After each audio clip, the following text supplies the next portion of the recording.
Hello बच्चों, तो आज हम पढ़ने वाले हैं क्लास 10 मैथ्स का चैप्टर नंबर 5 और हमारा चैप्टर 5 है अर्थमेटिक प्रोग्रेशन। ठीक है, इसको शॉर्ट फॉर्म में एपी बोलते हैं। सो एपी होता क्या है? सबसे पहले तो ये नया वर्ड है, बिकॉज हमने सुना नहीं है। मैथ्स में बहुत सारे वर्ड आपने सुने, तो एपी न्यू वर्ड है। तो सबसे पहले हम समझते हैं एपी होता क्या है। तो आज का जो लेक्चर है, उस लेक्चर में हम सबसे पहले पूरा इंट्रोडक्शन पार्ट करेंगे एपी के बारे में।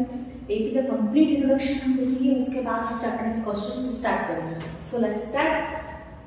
सो सबसे पहला क्वेश्चन आता है, व्हाट इज एपी? एपी होता क्या है? तो AP is a sequence. AP क्या होता है? एपी एक सीक्वेंस होता है। किस चीज का? Sequence of numbers. नंबर्स का सीक्वेंस होता है such that the difference is constant. That means AP is a sequence of number. Numbers का एक प्रॉपर सीक्वेंस है जिनके बीच का डिफरेंस कैसा होना चाहिए? सेम होना चाहिए। अब एग्जांपल्स आप लोगों के दिवाली में घर में देखा है, सीरीज लगाते हैं हम, है ना? तो सीरीज जो होती है उसमें जो बल्ब लगे होते हैं, वो बल्ब के बीच के डिफरेंस आप चेक करना, वो सभी के बीच का डिफरेंस कैसा होता है? सेम होता है, इसलिए उसको सीरीज बोला जाता है। सो सेम एपी जो होता है, एपी में भी जो नंबर्स होते हैं, उन नंबर्स के बीच के डिफरेंस हमें कैसे मिलते हैं? हमेशा सेम मिलते हैं। फॉर एग्जाम्पल, जैसे मैंने आपको बोला, आपने किया 2, 4, 6, 8, ये एपी है, क्योंकि अगर हम चेक करें तो सारे नंबर्स के बीच का डिफरेंस कितना है? हमारा 2 आ रहा है। यहाँ पर नंबर्स के बीच का डिफरेंस कितना है? 2 है। 4 और 6 के बीच में नंबर का डिफरेंस कितना है? हमारे पास 2 है। 6 और 8 के बीच में नंबर का डिफरेंस कितना है? 2 है। तो जहां पर भी नंबर्स के बीच का डिफरेंस सेम होता है, उसको हम क्या बोलते हैं? एपी। ओके, नाउ अब यहाँ पर एक वर्ड आया है डेफिनेशन में, sequence. What is the meaning of sequence? Sequence एक सेट होता है नंबर का। Sequence is a set of numbers arranged in a definite order. ठीक है, इसका मतलब जो नंबर्स होते हैं उनको एक डेफिनाइट ऑर्डर में हम क्या करते हैं? अरेंज करते हैं। फिक्स्ड ऑर्डर में हम उनको अरेंज करते हैं। तो जहां पर भी नंबर एक डेफिनाइट ऑर्डर में अरेंज होंगे तो उसको हम क्या बोलेंगे? यहाँ पर सीक्वेंस बोलते हैं। अब मैंने कुछ एग्जांपल्स लिए हुए हैं। फॉर एग्जांपल, जैसे आपको मैंने बोला 1 2 3 4 100 तक नंबर दिया हुआ है। यहाँ पर सारे नंबर्स के बीच का डिफरेंस आप चेक कर सकते हो, 1 1 1 1 1 आ रहा है। That means it is a AP. ये एक एपी है। सेकंड वाला एग्जांपल है, जैसे हम नेगेटिव में भी देख सकते हैं। फॉर एग्जांपल, जैसे मैंने लिखा 100 70 40, यहाँ पर जो डिफरेंस आ रहा है वो -30, बट डिफरेंस तो सेम है। वो पॉजिटिव भी हो सकता है और नेगेटिव भी हो सकता है। अगर डिफरेंस सेम है तो ये क्या होगा? हमारा एक एपी होगा।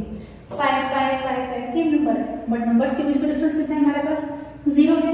0 है तो ये भी क्या है? हमारा एक एपी होगा। Clear?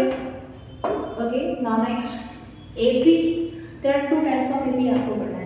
First is a finite and second is infinite. Finite नाम से समझ पा रहे हैं, फाइनाइट है, दैट मींस वहां पर जो नंबर्स ऑफ टर्म्स होंगे, इट इज अ फाइनाइट एक फिक्स टर्म आपको दिए जाएंगे। नंबर्स ऑफ टर्म आपके पास जहां पर पता है उसको हम क्या बोलेंगे? Finite AP. बट जहां पर नंबर्स ऑफ टर्म्स हमें नहीं पता है या अनलिमिटेड टर्म्स हैं, उसको हम क्या बोलेंगे? यहाँ पर इनफाइनाइट। ठीक है, फॉर एग्जाम्पल, जैसे यहाँ पर आपने लिया 2 4 6 और ये 20 तक है। दैट मींस हमें समझ में आ रहा है यहाँ पर टोटल टर्म्स कितने हैं हमारे पास? 10 टर्म्स हैं। ठीक है, 10 टर्म्स है, that means it is a finite AP. यहाँ पर अगर हम चेक करें 1 2 3 4 डैश, यहाँ पर लास्ट टर्म नहीं है तो हमें नहीं पता कितने टर्म्स है। जब नहीं पता कितने टर्म्स है तो ये कौन सा होगा? आपका इनफाइनाइट एपी। जो फाइनाइट एपी आपको गिवन होगा उसका एक आइडेंटिफाई कर सकते हो कि वहां पर लास्ट टर्म आपको गिवन होगा। ठीक है, बट जो इनफाइनाइट एपी होता है वहां पर लास्ट टर्म आपको गिवन नहीं होता है। Clear? So now it is a general form of AP होता है। अगर हम कोई एपी लिखना चाह रहे हैं तो एपी के जो टर्म्स होते हैं उसको हम इस पैटर्न में लिखते हैं। फर्स्ट टर्म हमारा क्या होता है? ए। सेकंड टर्म हमारा क्या होगा? a + d। थर्ड टर्म क्या होता है? a + 2d। Fourth term a + 3d। ये ऐसे आगे चलता रहेगा। ठीक है, यहाँ पर a1 जो है ये a1 लिखा हुआ है, that means the first term. a2 second term, a3 third term, a4 आपका फोर्थ टर्म। जहां पर a जो है ये किसको रिप्रेजेंट कर रहा है? It is the first term of AP. AP का फर्स्ट टर्म है आपका, and d represented by common difference. d किसको रिप्रेजेंट कर रहा है? Common difference. Again what is common difference?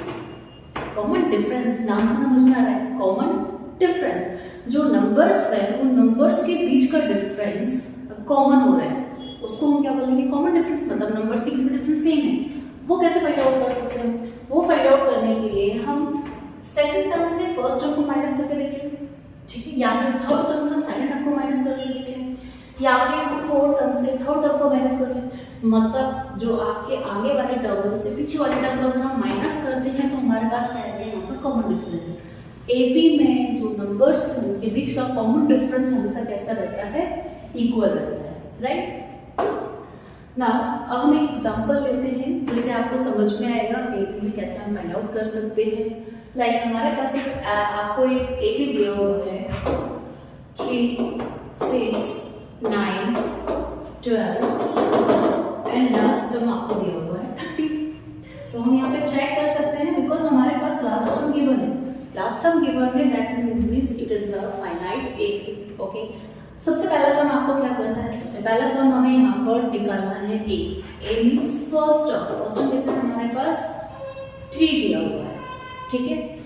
आप चेक कर सकते हो उनके बीच कॉमन डिफरेंस आपको फाइंड आउट करना है। तो कॉमन डिफरेंस हम कैसे निकालेंगे, common difference d is equals to a2 minus हम a1 चेक करेंगे, ओके करके देखिए। a2 हमारे पास 6, a1 हमारे पास 3, आंसर कितना है आपके पास 3 है।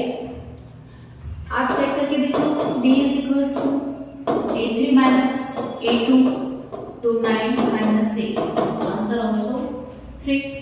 आपने निकाला d is equals to a4 minus a3 तो भी आपका आंसर आएगा 12 माइनस 9 कितना आ गया 3। यहाँ पे देखा हमने कि जो हमारा कॉमन डिफरेंस आ रहा है वो सभी का कितना आ रहा है 3 आ रहा है, that means it is a AP. Clear? For example एक और एग्जांपल हम लेते हैं। लाइक अगर आपको क्वेश्चन गिवन है कि a is equals to 5 and d is equals to 3, okay question में आपको गिवन है a is equals to 5 and d is equals to 3, so find AP हमें फाइंड करना है। एपी इससे क्या होगा, एपी बनाना है आपको कैसे बनाएंगे भाई, a हमारे पास ऑलरेडी है, a इज a1 टर्म, ये कितना है हमारे पास 5, a इज क्या होगा हमारा is a first term. Clear? First term हमारे लिए 5 दिया हुआ है। आपको मैंने बताया है कि सेकंड टर्म निकालने के लिए क्या होता है, तो a2 जो होता है, a2 का आपका फॉर्मूला होता है a plus d, okay. a हमारे पास कितना है 5 है, d कितना दिया हुआ है 3, तो सेकंड टर्म कितना होगा हमारे पास 8 हो जाएगा ना। थर्ड टर्म हमें निकालना है, तो थर्ड टर्म होता है a प्लस 2d, तो 5 प्लस 2 इंटू 3 तो 6 प्लस 5 दैट मींस राइट। तो ऐसे करके हम आगे के सारे वैल्यूज निकाल सकते हैं। हमारे पास एक ही आ गया, ये आपका एक ही है। इसका एक और तरीका हो सकता है, अगर हमें निकालना चाह रहे हैं और कुछ प्रॉब्लम है तो इतना हमें पता है कि जो कॉमन डिफरेंस होता है वो सेम होता है। तो सिंपल सी चीज है, अगर a1 हमारा 5 है तो a2 अगर आपको निकालना है तो इसमें a1 प्लस d होगा। क्लियर? तो ये तो आपका आ जाएगा 5 प्लस 3 मींस 8 आ गया आपके पास। a3 अगर आपको निकालना है तो a2 प्लस d कर दो। a2 आपके पास कितना आ गया था 8 प्लस d आपके पास है 3, कितना आ जाएगा 11। a4 अगर आपको निकालना है तो आप क्या करोगे a3 प्लस d कर दोगे, 11 प्लस 3 कितना आ जाएगा 40, दैट मींस ये भी हमारे पास आ गया 5, 8, 11, 40। तो ये दोनों मेथड से आप एपी को फाइंड आउट कर सकते हो अगर क्वेश्चन में आपको फर्स्ट टर्म a और कॉमन डिफरेंस d गिवन होता है। Now clear? नेक्स्ट हम देखते हैं, अब आपको निकालना है nth टर्म ऑफ एपी। अगर आपको क्वेश्चन में आया एक एपी उसने दे दिया, उसने बोला कि find the nth term that means कोई भी टर्म आपको दे सकता है, 10 term, 12 term, 16 term, 6 term, 5 term, कोई भी टर्म आपको फाइंड आउट करने के लिए दिया हुआ है। तो हम क्या करेंगे, उसके लिए हम फॉर्मूला यूज करते हैं, या फिर आपको नंबर ऑफ टर्म्स भी निकालना है तो भी सेम फॉर्मूला हम यूज करेंगे। फॉर्मूला क्या होता है हमारा an is equals to a plus n minus 1 into d।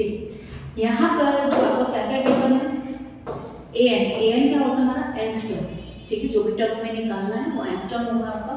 a कौन सा टर्म होता है, स्टार्टिंग से पढ़ रहे फर्स्ट टर्म होगा। n क्या होगा हमारा नंबर ऑफ टर्म्स, कितने नंबर ऑफ टर्म्स आपको गिवन है। d क्या होगा आपके लिए यहाँ पर कॉमन डिफरेंस होता है, ठीक है। सो फॉर्मूला याद रखना, nth टर्म निकालने के लिए an is equals to a plus n minus 1 into d, right. अब एक एग्जांपल आपको दिया हुआ है कि एक एपी है 7, 10, 13 एंड 16 और आपको क्वेश्चन में दिया हुआ है find the 16th term. 16th term आपको फाइंड आउट करना है, तो पहले हम इसमें क्लासिफाई करेंगे क्या है हमें गिवन। आपको a दिया हुआ है 7, d कितना होगा 10 माइनस 7 मतलब 3, d आपके पास 3 आ गया, ओके। n मतलब कितना दिन है 16, तो n कितना है हमारे पास 16, राइट। और फाइंड आउट क्या करना है 16th टर्म, 16 मतलब an टर्म हमें निकालना है, राइट।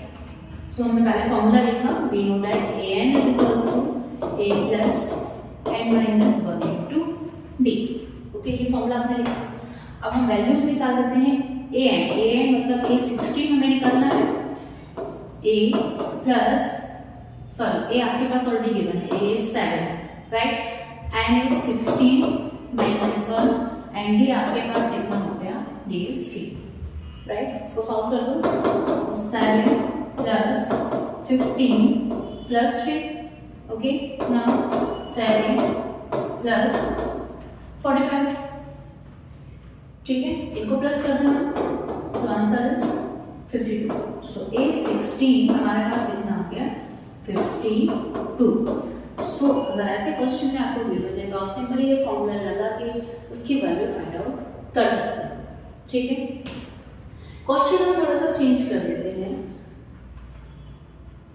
राइट। अगर आपको ऐसे क्वेश्चन में गिवन है, अब ना क्वेश्चन अभी मैं nth टर्म निकाला था, इन केस क्वेश्चन में ऑलरेडी nth टर्म आपको गिवन है, फाइंड क्वेश्चन आपको दिया हुआ है an is equals to 50, right.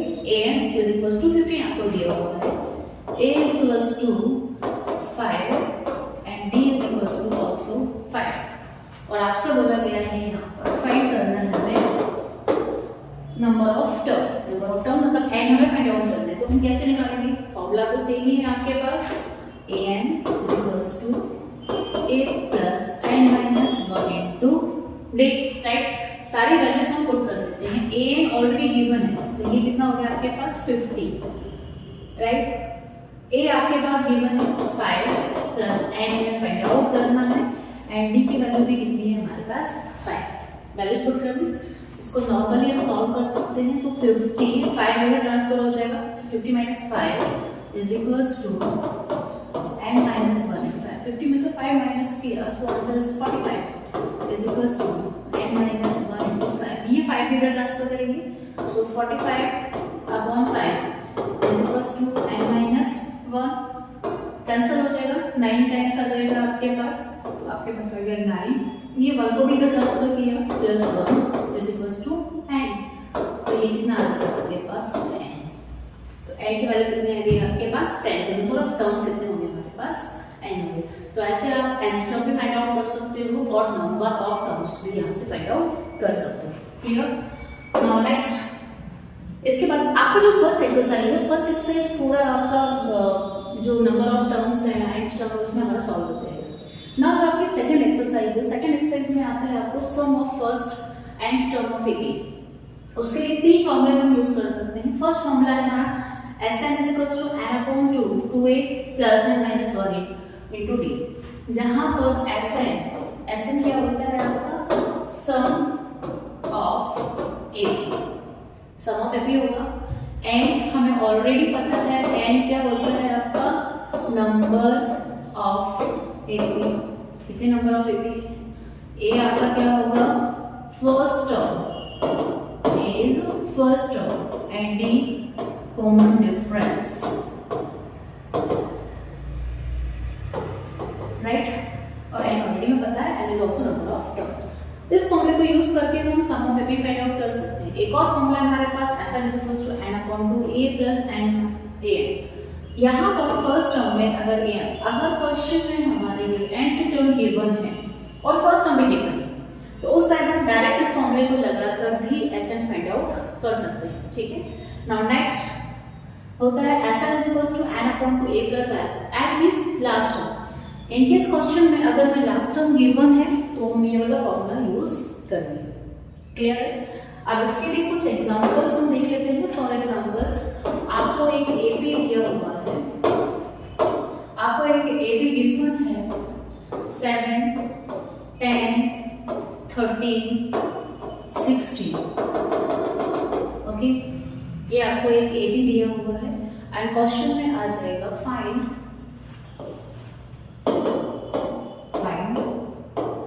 Some of 9 term. आपको क्वेश्चन में एक एपी दिया हुआ है और आपको उसमें बोला है कि इसमें हमें सम ऑफ एन टर्म निकालना है। क्या निकालना है आपको, ये ध्यान रखना, सम ऑफ एन टर्म, मतलब एन 9 टर्म्स जो हैं उनका प्लस कितना होगा ये आपको फाइंड आउट करना है। फॉर्मूला आपके पास है Sn is equals to n upon 2 2a plus n minus 1 into d, right. पहले सारी वैल्यूज फाइंड आउट करने, क्या क्या वैल्यूज हमारे लिए गिवन है हमने चेक कर। a इज इक्वल्स टू हमारे पास 7 है, d अगर हम निकालें तो 10 माइनस 7 है, d इज इक्वल्स टू कितना आ जाएगा आपके पास 3 आ जाएगा। n उसने ऑलरेडी दिया हुआ है, आपको कितने टर्म निकालना है 9 टर्म निकालना है। आगे सारी वैल्यूज आपके पास, ये वैल्यूज यहाँ पर पुट कर दो, आपके पास आंसर आ जाएगा। So Sn is equals to n that means 9, S9 is equals to यहाँ पर आएगा 9 upon 2, okay, 2 into 7 plus n 9 minus 1 into d that means 3। Clear, इसको सॉल्व करना है। So Sn is equals to n upon 2, यहाँ पर आ जाएगा 40 plus 9 minus 1 8 और 8 into 3 24। क्लियर, इसको सॉल्व कर दो। तो Sn is equals to and 9 upon 2, इनको प्लस कर दें हम, तो प्लस करने पर आपके पास आंसर आ जाएगा 38, राइट। ये कैसे होता है ना 38 से, 2 1 2 2 9 18। अब मल्टीप्लिकेशन कर दो 19 into 9, ओके।